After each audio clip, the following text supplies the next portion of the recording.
இன்னைக்கு நீங்க ஜெபிக்கிற ஜெபம், இன்னைக்கு நீங்க ஆராதிக்கிற ஆராதனை, இன்னைக்கு நீங்க தியானிக்கிற தியானம் எல்லாம் ஒரு நாள்ல உங்களுக்கு மிகப்பெரிய பலனா வந்து நிற்கும்.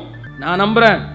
பைபிள் காலேஜில் அத்தனை பேரும் 10 மணிக்கு லைட் ஆஃப் பண்ணி தூங்கும் போது நான் மட்டும் யாருக்குமே தெரியாம மொட்டை மாடிக்கு போய் மணலை வாரி அப்படியே கொண்டு போய் வெறும் அந்த தரையில போட்டு முழங்கால நிற்பேன்.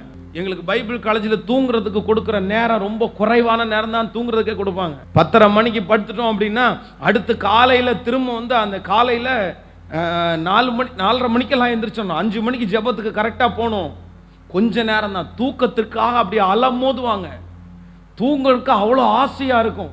ஆனால் அந்த காலத்துலையும் யாருக்கும் தெரியாமல் மொட்டை மாடியில் போய் மணலை வாரி போட்டு அதுக்கு மேலே முழங்கால நின்று அப்படியே மணி நேரங்கள் அழுவேன்.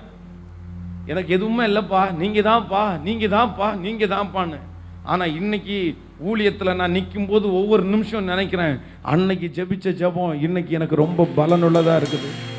என்னை நடத்துது, என்னை ஆசீர்வதிக்குது, எனக்காக அநேக காரியத்தை அது செய்யுது. அதனால டைமை வேஸ்ட் பண்ணிடாதப்பா, டைமை வேஸ்ட் பண்ணிடாதம்மா. பிசாசனுடைய மிகப்பெரிய தீர்மானமே அவன் ஜெயிச்சிட்டான் பாரு. அவன் ஜெயிச்சான்ல, உனக்கு அந்த எண்ணமே இல்லை, உனக்கு அந்த எண்ணமே வரல. காலையிலேருந்து ஆரம்பிச்சு நைட்டு வரைக்கும் நீ ஒரு வேலை கூட செய்யல, ஒன்று கூட செய்யல, வெறும் அந்த போன்லயே உட்கார்ந்து இருந்தல. ஆனா நைட்டு நீ தூங்க போகும்போது மனசாட்சி உனக்கு பாதிக்கல? 1/2 மணி நேரம் இந்த செல்போன்ல திரும்ப பாதிக்கல?